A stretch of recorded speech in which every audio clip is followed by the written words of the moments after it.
Hello everyone, and welcome back to another part of Crash Bandicoot! In the last episode, we finished off the first island, well, for now anyway, and in this episode we're going to be starting the second island with Up the Creek. So let's head on in. And if I recall correctly, this is a stage that doesn't need a color gem, so we better do this first try.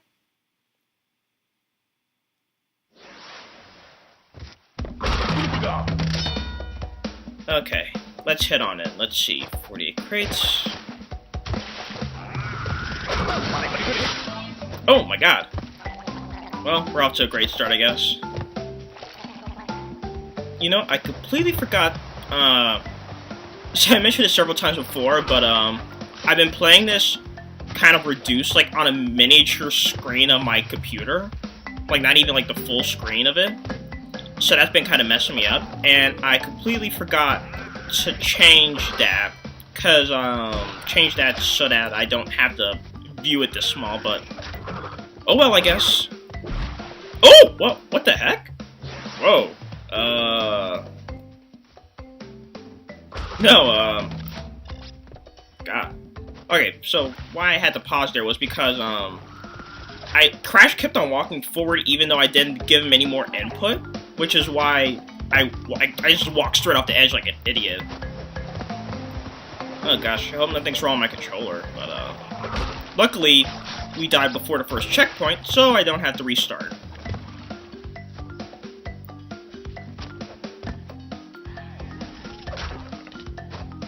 Okay.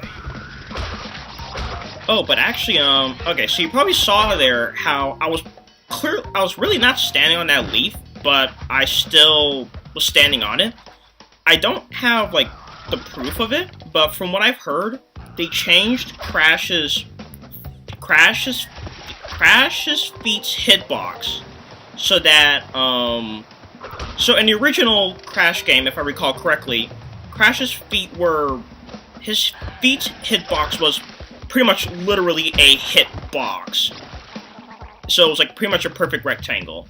And for the Insane Trilogy, from what I've heard, they changed it so that Crash's feet are now more rounded on the edge. That's what I'm trying to say. They're more rounded. Oh, whoa. The Crash's feet are more rounded on the edge, so that can make it harder to stand on things because now Crash can slip, and I've definitely noticed slipping. That's for sure. And so, I mean, I've never played the original, so I don't know how effective of a change that is. Though I will say I have had times where I slipped off of objects before, so... Okay. So, as you saw when we broke that, some Wumpa Fruit showed up, so we actually need to backtrack now and to get these crates. There was one up underneath me right now, like on the lily pads, but I don't feel like taking a chance to getting it. So we're gonna just do that. But from what I know in the original game, they didn't have those two, they didn't add those Wumpa Fruits to show you that you're supposed to head back. So at least that's a welcome change anyway. But let's see if we can't do this right this time. But, you know, Island 2 is going to be kind of a mixed bag for me, because, on the bright side, I do like some of these levels here. Like, there's another hog level here, and another boulder level, I believe there is. But at the same time, we also have Sunset Vista, which is a very long level. Imagine the Native Fortress, but even longer now. And, you know, in the Insane Trilogy, the level's not as bad because you can die after hitting checkpoints and restart and don't have to restart the level. But you know, I have to be me and artificially make things harder on myself because, you know, whoop whoop. So I'm basically having to do this like, you know, how it originally was hard.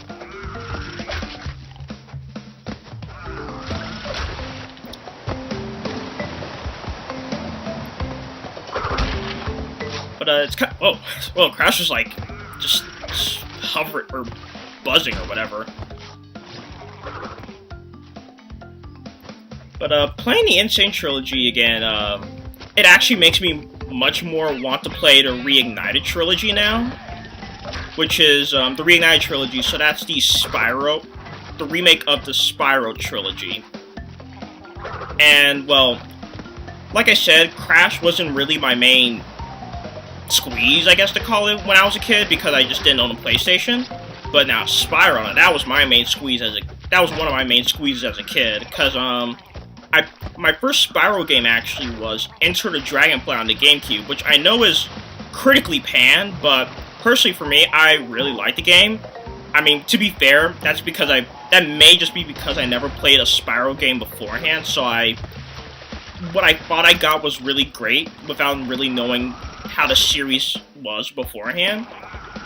So I look forward to someday playing Enter the Dragonfly again now that I played the original trilogy of Spyro, or well, the remake of the original trilogy anyway, and seeing how the game shapes up now. Ugh.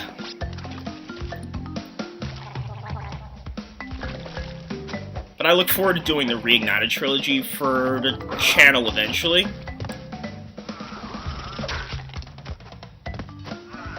Alright, and the last Tawna token. Get my crates. Hop on in. Okay. Oh, there's 30 crates here. I like it when bonus stages, like in the Insane Trilogy, I like that bonus stages when they have so many crates, because that means I don't have that much more of the level to go, hopefully. Yeah. Well, one thing I will say is,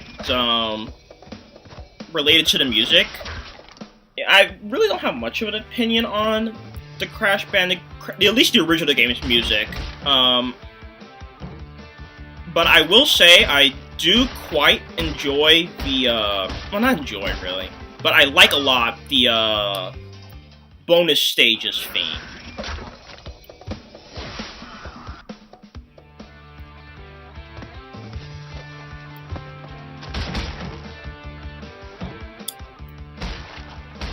But it's a good thing I didn't make it so that bonus stages I have to reset after dying of bonus stages, because then we'd be here a long time, that's for sure. But one thing I've been pondering about, so I mentioned in the last episode, I believe it was the last episode anyway, about how I do intend on doing Stormy Ascent eventually. 3, 4, 5. And so, because of how hard it is, I'm kind of debating about whether or not I want to do a no-death run of it. I mean, obviously I'm sure it's possible, but I'm kind of afraid of doing that. I mean, what I think I'm going to do is, I'm going to probably invite someone that I know to go through the Stormy Ascent with me for the first time as I try to do it. And if I die, it's just that, like, I'll be fine with it, I'll keep on playing. And then maybe sometime down the line, I will do another video where I show a no-death run of Stormy Ascent.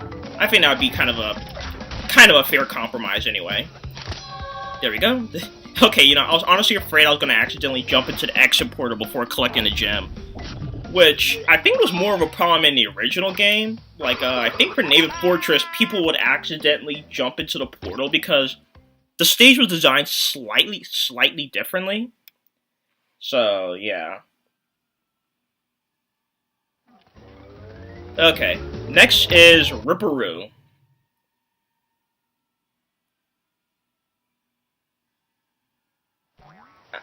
I think out of all the bosses, Ripperoo may be my favorite, but I mean, that's kind of like saying, well, like I said, I don't have much of a opinion on the boss fights for Crash.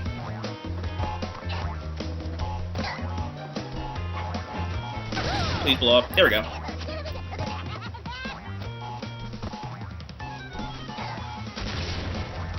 Curses. Or, well, let's see. Do I like Ripperoo more, or do I like Pinstripe more? Oh, well. Part of me didn't think that was gonna hit him.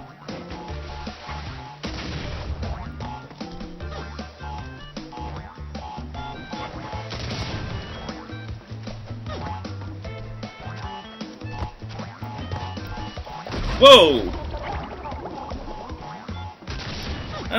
Part of me kind of likes Pinstripe because, more of like the idea behind him rather than himself, like his boss fight himself. Like, there's just something about him, like, using a spoilers, using a Tommy gun against you that just kind of, like, sits well with me. It's probably because, I'm from Chicago, and, like, when I say Chicago, I mean the city proper. I mean, I don't live in Chicago anymore, just because I moved away. But, good. Anyway, I used to live, so I was born in Chicago, so that's the better way of me putting it. I was born in Chicago, and so maybe I just secretly have a bit of mafia in me, even though I'm not Italian at all, actually.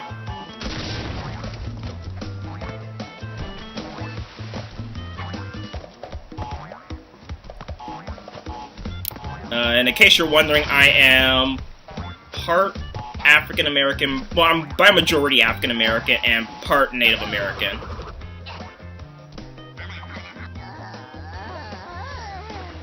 Cherokee, to be exact.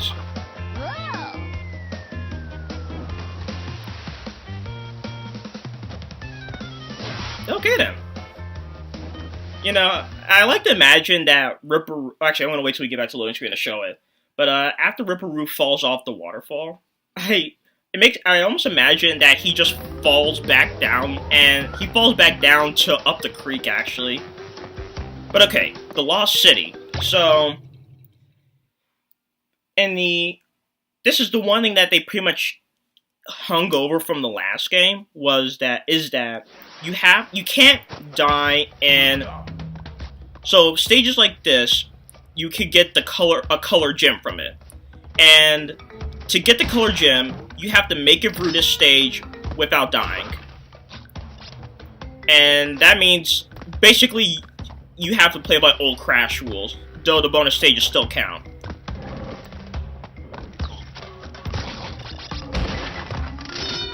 So, I guess, luckily, so this kind of works in line with my playthrough now. Oh gosh.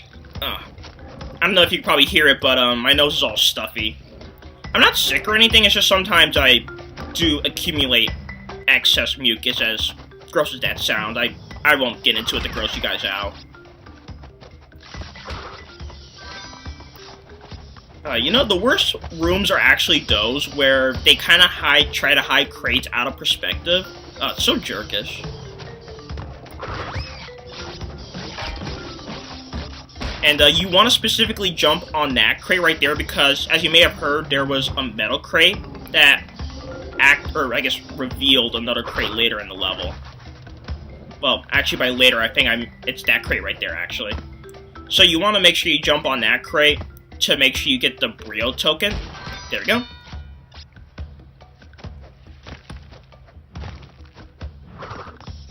Okay. We're gonna time this just right to avoid the bats.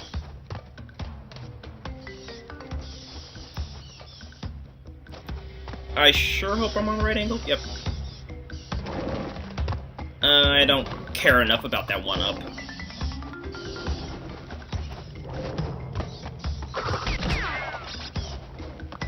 Okay, oh right, I have to jump up here, and then jump in here. Let me see, is there anything above this crate? Nope, doesn't seem like it. But we got the second Tana token.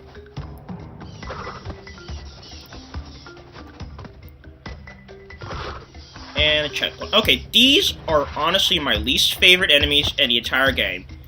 Because you can't spin into them, but my problem is, what about them implies that you can't spin into them? Like, what about their visual design actually will lead you to think that? I mean, I guess you could say because they have frill, like they're a frill lizard. But I don't know, because I've died several times forgetting that you can't spin into them, because if you spin into them, they'll knock you back. And obviously, if you're close to an edge, like, they'll knock you back far enough to knock you off, even. So yeah, that's why they're my least favorite enemy, and they really love using them as platforms as well, which is also kind of annoying. Okay, I don't remember what that one activates, though.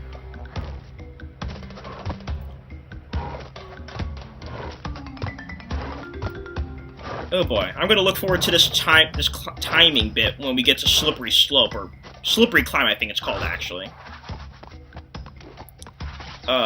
Okay, this level is kind of weird. Okay, so right here, you see that question mark crate? It contains the Brio token, right? But, here's the thing. I've had that Brio token not spawn on me before, actually. And I know I didn't spin into it because, you know that distinctive sound when you spin into something, like that pew! That didn't happen to me. So, I honestly don't know what happened. I outright had I outright had the Brio token not spawn on me, so I had to restart the level.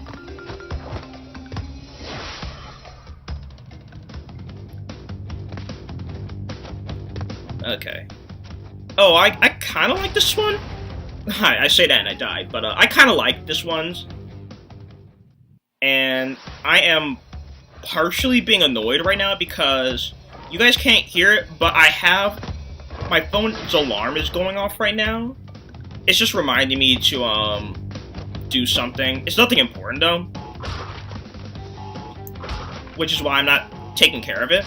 But it's just kind of annoying because it's playing music in the background.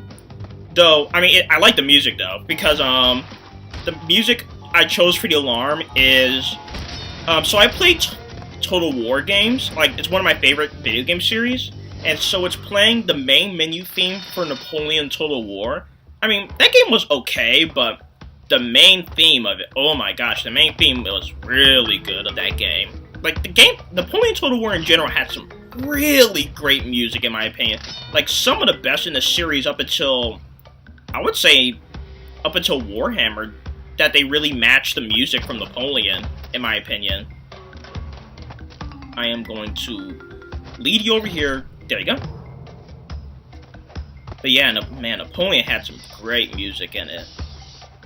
But I would love to see him do... Okay, so I know their current games that they're working on are Warhammer 3 and 3 Kingdoms. Whoa! I didn't realize the bats would have that wide of a hitbox.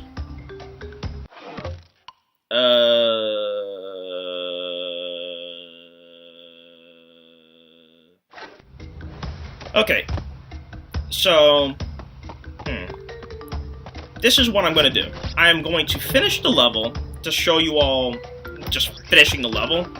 And, okay, so, yeah, this is what we're going to do. I'm going to finish this level, just no matter what. And because this is a color gem stage, I have to finish it without dying. So, because in the next episodes you're going to see me have the color gem, you're basically going to have... Okay, can I stop messing up, though? What am I saying? Okay, so here's what I'm going to do. The color gem stages, you can't die in them, period. And obviously, I need to get the color gems here to 100% the game. So, what I'm going to do is finish the level normally, even though I died. And because you guys know I need to not die to get the color gem, I am going to get it off screen, and because you guys will see me having the color gem later, that'll basically prove that I finished this level without dying. I think that would be a fair enough deal. I can't do it for the other gym stages just because there's no way I could prove it without video. I mean, I guess you guys can trust my words, but I want to actually, you know, have actual proof. Yeah, I know it's a pride thing, but oh well.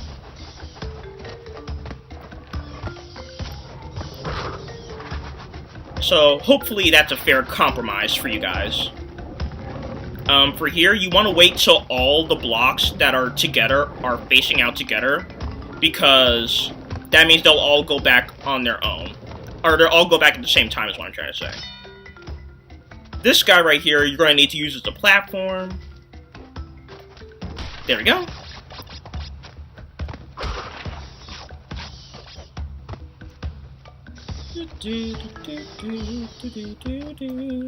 Whoa, whoa, what the? Like I said, man, I hate those enemies so much. They're easily my least favorite regular... I don't know what I was trying to do here. They're easily my least favorite regular enemy in the game. We won't get to my least favorite boss until pretty much late game. But I really don't have a high opinion of that boss fight, though.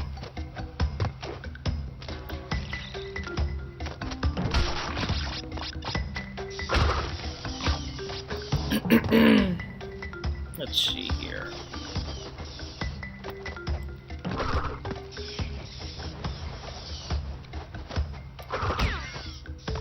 There, okay, that's another thing. Why is it that it's when the lizards are standing up that I can't spin into them, but when they're on all fours like that, I can? Like, are they literally just going with the fact of having the frills? Is that what they're banking on or something? Like, I don't get it, I don't like it either.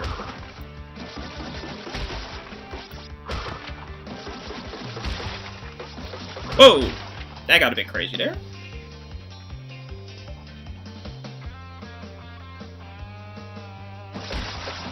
That's not good. That's really not good.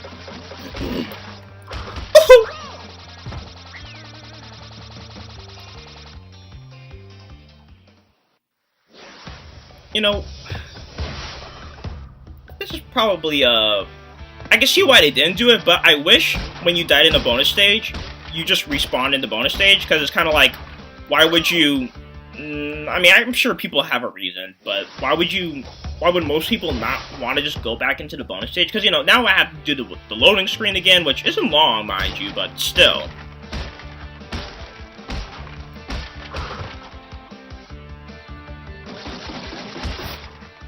Two, three, four, five. 1, 2, 3.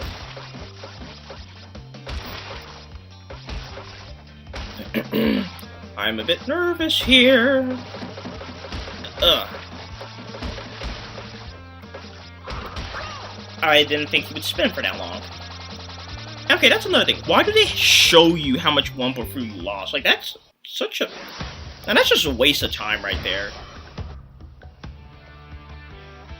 Okay. Well, luckily, when I have to do this off screen, I can focus a bit more and actually have a better screen to look at. And I love my Switch. It's great that it's 2 years old now. And I'm looking forward to this year. This year for the Switch, I mean. Like, obviously, the 2019's already started.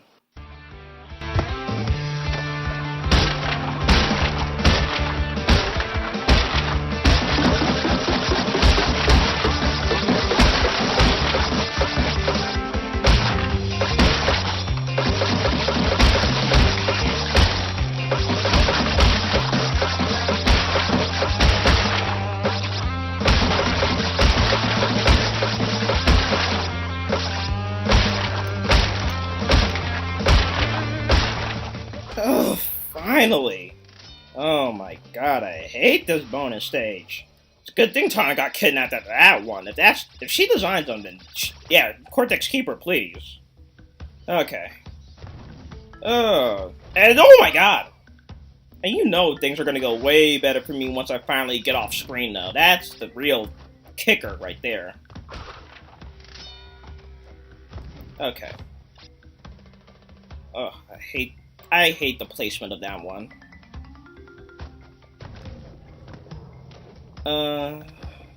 Yeah. Okay.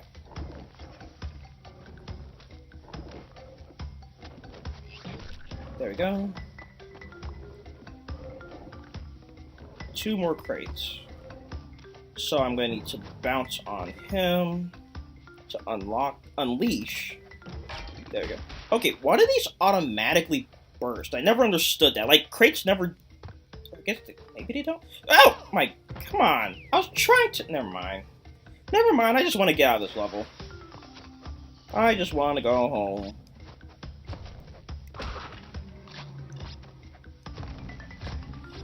Ugh.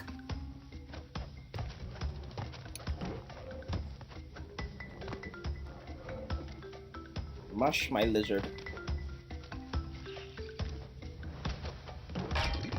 There we go. That's all 82. You guys see that here. I'm going to get the color gem off screen.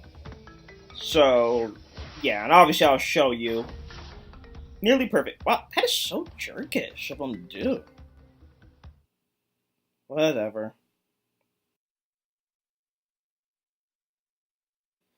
Well, those levels happened. Okay, no, the other two were fine. It's just Lost City that got lost. Anyway, so that was another episode of Crash Bandicoot. In the next episode, we'll take on Temple Ruins and the levels thereafter. See you guys then.